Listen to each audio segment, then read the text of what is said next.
we've talked about a lot of the elements of an assessment. So I started saying this before, but I'll take it up again now. So once the assessor has all that information, what I've called the database, what is she or he going to do with it? Now, I'll just take 1 minute to tell you an interesting theoretical aspect that's been resolved in Ontario and mostly resolved in the States, but it's whether or not the assessor, or in the States, the evaluator, it's the same thing, should be what's called opining on the ultimate issue. So here's the question. Should the assessor get a bunch of information and present it to the court, but not make recommendations? That's really the issue. Should they make recommendations about what decision-making structure and parenting time regime, both regular schedule and holiday schedule, and the other dimensions of a parenting plan, should they make those recommendations and say, this is what's in the best interest of the child, or should they simply say, here's the data, court, it's up to you to decide, to rule on the ultimate issue? And of course, the court's the only one who rules. An assessor doesn't rule. They provide a report with their views. But this ultimate issue question still comes up. The answer in Ontario is pretty clear. In fact, it's entirely clear, I would say, that assessors do opine and make recommendations on the ultimate issue. They will actually say, here is what the parenting plan that will be in the best interest of the child will be. In apparently a few jurisdictions of the United States, the courts don't want ruling on the ultimate issue. There's some interesting academic commentary by some very wise people on it, but that's an issue. So in Ontario, what you have to the takeaway of that last point is the assessor will be writing a parenting plan of their own, saying here's what should happen, again, with respect to the decision-making regime and with respect to the parenting time of both parents and ancillary matters. Again, as I mentioned, communication, dispute resolution, all kinds of things, actually. Not financial, obviously, but relating to parenting. Maybe there should be counseling and so forth that the assessor will recommend. That will be in the recommendations as well. Okay, so how does the assessor then go from the raw data to making recommendations? Well, this is in a certain sense where the magic happens, if you want to put it in a positive way, or very positive way. Looked at in a different way, this is where the disconnects can happen. And it is really where the assessor's own mindset, views, approaches, if you want to say it, negative biases, but it doesn't have to be a bias. Maybe it's bias looked at the right way, which is the direction. That's the real meaning of bias, the scientific meaning. But all those dimensions come together where they take the data and make recommendations, because now they're going beyond simply gathering data, but they're doing an analysis to come up with their recommendations. So that's often where the weakness is in the assessment as well, and where it can be challenged. But that's for another presentation.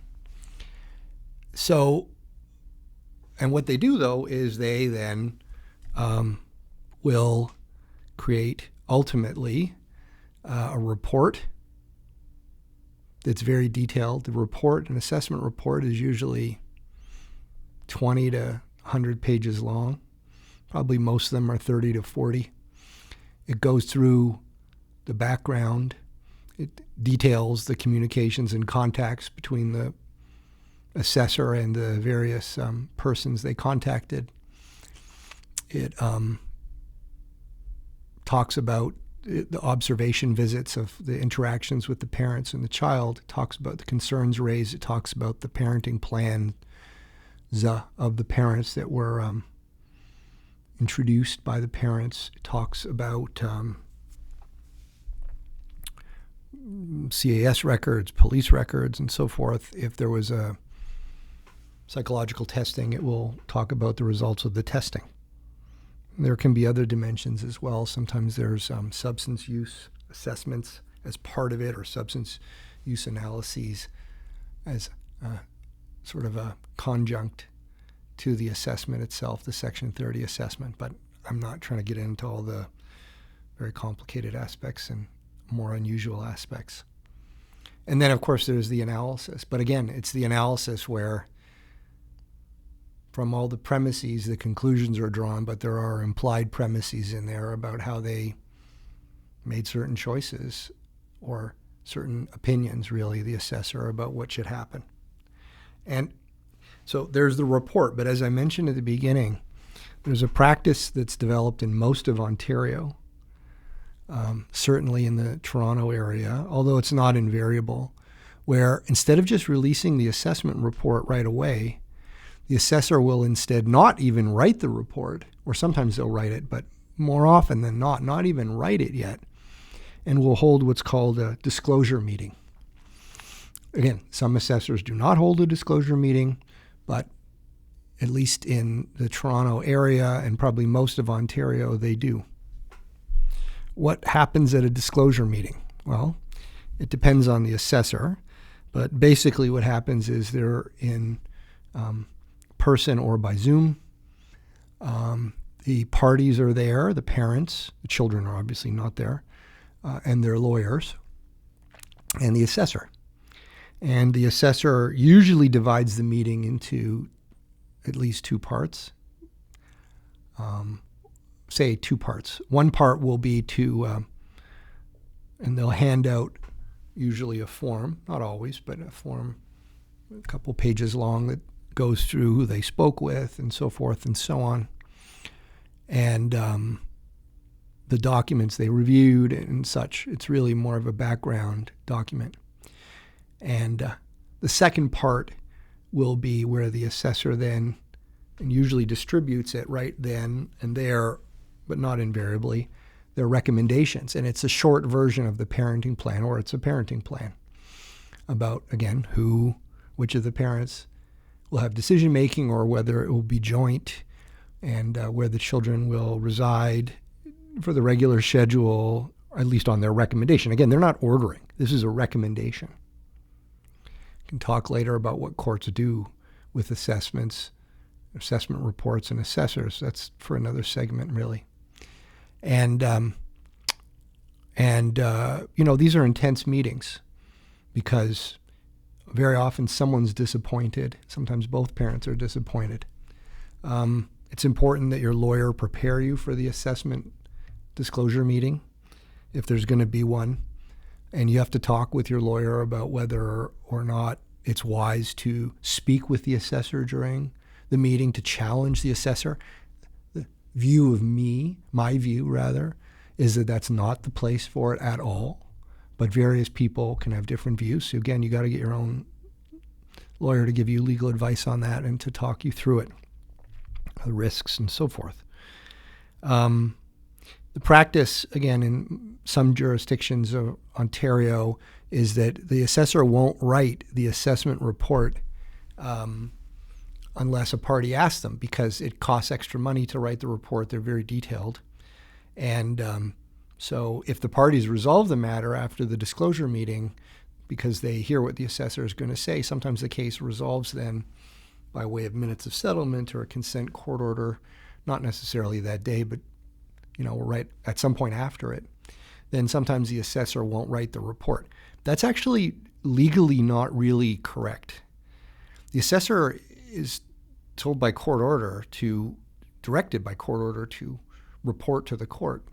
So there's a debate that has been going on, and I was part of a group, not an AFCC group, but another assessments task force group, where we debated that. And one senior person said, you should always be doing these reports. The judges need them. Anyway, it doesn't mean that the assessors always do that, but that's something to think about. And however, of course, in some jurisdictions, they actually skip the disclosure meeting, or they have it, but they give the full report afterwards. And as I mentioned, the assessment report is filed with the court. And I'll just say one thing about there's two legal principles, at least, that I want to inform you about.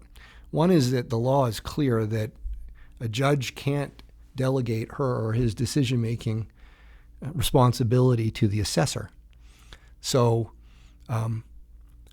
they can do exactly what the assessment report recommends, but they have to come to the conclusions independently. It's from a Latin maxim that's quite long. It's delegato, delegare, etc. I'm not going to pull it up from the phone and use the Latin, but it really means to whom something is delegated, you can't delegate it further. So the judges can't delegate the decision making to the assessor. So an assessment report that says X, Y, and Z doesn't mean at all that the judge is necessarily going to read or rule X, Y, and Z in the case if it goes all the way to a trial. On the other hand, there's another principle which speaks of the sort of bidirectional nature of assessments and assessors and assessment reports, which is, at least in my words, an assessment report and the evidence of an assessor is just one piece of evidence in a case, albeit an important one. So you can see it goes in both ways. It's just one piece, but it's important. And it's important, and that goes back to what I said at the beginning. It's important because, again, this is someone who is a neutral professional who has specialized expertise and is helping the court. And so therefore, the court will get a very great degree of information through an assessment report that they won't otherwise get in this testimony of the assessor if there's trial and the cross-examination, etc., testimony on cross. So it's important, but it's only one piece of evidence because the parties are going to testify if there's a trial, and the judge is going to make his own independent assessment of the matter. But it would be fair to say that if there is an assessment report, it's going to have weight. It's going to be something that needs to be addressed and maybe quite close to what the court decides after its own independent analysis to order. So they're important. In this talk, I haven't talked yet about what to do with an assessment report that you don't like or what to do with one that you do like. Maybe that's for another day. I'll try to get to that at some point. But I hope that in doing this, you have a better sense of the phenomenology of what an assessment report or assessment process looks like from start to finish. And again, I remind you, legal information only, not legal advice. You got to talk to the lawyer who's representing you about your actual circumstances and how what I say applies or doesn't apply to your case. Thanks for your attention, and I do hope that this has been of some benefit.